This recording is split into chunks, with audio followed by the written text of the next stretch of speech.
Greetings, this is Charles Darwin, and I'm speaking to you from a place called Carhenge. Yes, I know what you're thinking, and you're right. It is a replica of Stonehenge that is made out of old cars. Here's a muffler right here, and these are old hoopty cars, very large old cars with fins on them and made out of solid metal from the 1970s and earlier. And the question that we could ask ourselves is, what will future archaeologists think when they see this? They'll think, what was going on inside of the minds of the people who did this? And if the written records are lost, then nobody will really know that it was intended as a replica of Stonehenge.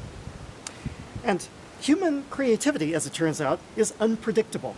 And when an idea catches on within a tribe, it becomes a source of identity for that tribe. This is the same thing that is true of language and music.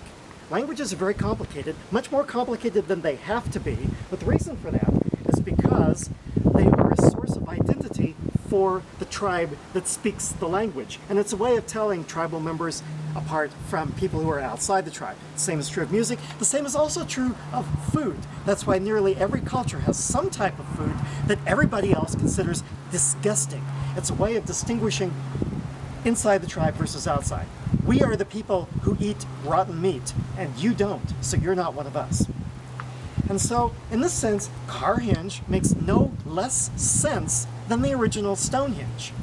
It was a way of establishing identity. When the farmer who built this on some of his spare land did it, then it became a source of identity for the people of Alliance, Nebraska. This is one of the things that you come to Alliance, Nebraska to see.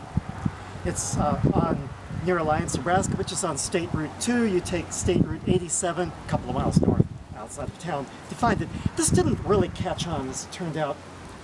When this first Carhenge was made, I'm not aware that others have been made, and I was thinking that maybe a group of pagans would come here and start celebrating Midsummer Night's Eve here. But I was actually here on a Midsummer Night's Eve at sunset one time, and I was the only one here, so apparently that idea didn't catch on. But this is a perfect illustration of cultural evolution and how it can take almost unpredictable directions.